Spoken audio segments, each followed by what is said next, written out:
Arizona Native News is brought to you by Cliff Castle Casino. Always friendly, always fun.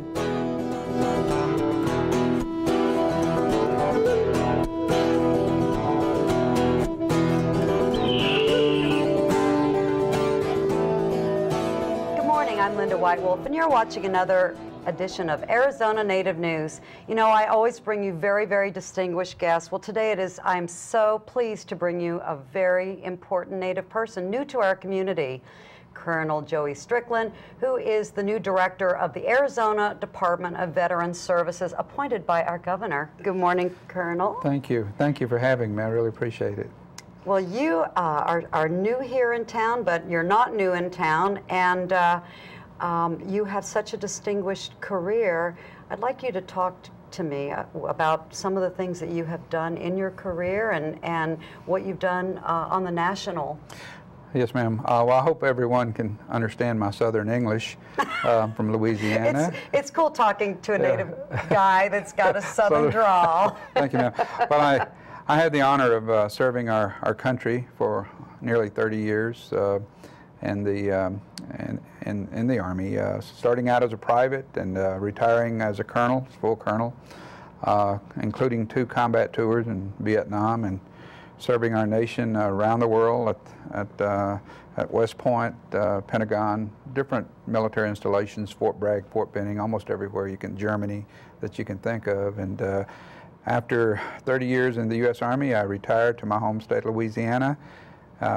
Not sure really what I was going to do. Didn't even have a job when I retired, but I've always had confidence in myself, and I was able to get a job as Director of Indian Affairs for Louisiana, which I held that job for nearly 10 years. And you were also the chairman of the Advisory Veterans in Washington? Yes, ma'am. I was Director of Veterans Affairs for Louisiana, and I chaired the National Committee for Minority Veterans for the Bush administration. What presidents have you served under? I served, actually I was on 2 committees. I was on the National Minority Committee, and I also served as the National President of State Directors of Veterans Affairs.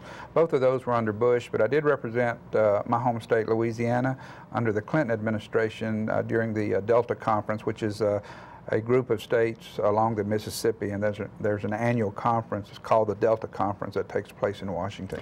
You got a Golden Mike Award? I received, it's called the Iron Mike. Yes, ma'am. And we're not talking microphones. No, ma'am. I always wanted to be a singer, but I can't sing. But anyway, no, it's called the Iron Mike Award. Iron Mike is a big statue of a paratrooper at Fort Bragg, and the National Association of State Directors adapted that and made smaller statuettes, and they give them to outstanding leaders around the nation in Veterans Affairs. And I received my award in Washington last year. And this is a special award because it's given to you by your peers, all other state directors from around the nation, who recognize you as an outstanding veterans leader. That's fantastic. Now, I want to ask you this question, and basically it's a question I think a lot of people ponder, is that why do we cut back on veterans' benefits and services in between conflicts?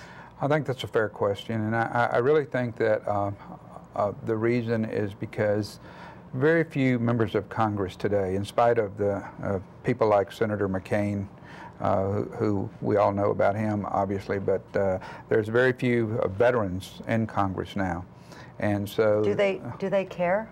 I think they do care, but I don't think it's a priority one with them because they've not had the experience of wearing what we call in combat arms muddy boots. You know, they've not served in conflicts, but I think it's patriotic Americans. They do care, but I don't think it's #1 always on their list of priority programs, and we have to keep reminding them. You've taken over as director. What is the current state of your department and the veterans' homes here to date here in Arizona? We're actually feeling pretty good about our home here in Phoenix. We've got a clean bill of health from the Department of Health Services. We're working very closely with the VA Medical Center folks to work on some things that they feel that we need to do. We've had several good meetings with them, and we're excited about that. We are receiving new veterans every day, so the veterans love our home. It's a beautiful place. I'd like to invite you. I would love to. What, Colonel, what is your vision moving forward with the department? Arizona's a little behind, and we have 600,000 veterans in this state, and we only have the one Phoenix home. And we really need to reach out to the veterans community. We're authorized really at least five more veterans homes to meet the growing needs of our veterans. You know, the great cohort of the baby boomers is starting to get older now. That's my generation. Yeah, our generation. So yes. We got to reach out and be able to take care of those folks. And so we're looking at building a new home in Tucson. That's going to be our focus for the near future. We need more burial space in Arizona. We only have the one national cemetery and the state veteran cemetery in Sierra Vista. We're looking at building a new state veteran cemetery up in Flagstaff, and we're going to get started on that hopefully as soon as we get state matching funds. So those, and then we're going to continue to reach out in terms of compensation and pension benefits and file those claims for needy veterans. What is the quality of care at the Veterans Hospital today? I think it's, in a word, it's probably world class. You know, in spite of what we hear about Walter Reed, that was not VA medicine, that was Department of Defense, so there's a little bit of a difference.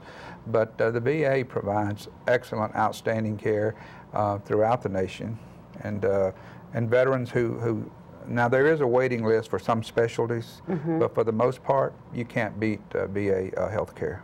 It's very good. I have personally taken advantage of it. Have you? And Yes, I personally know some people that have used the services over there as well.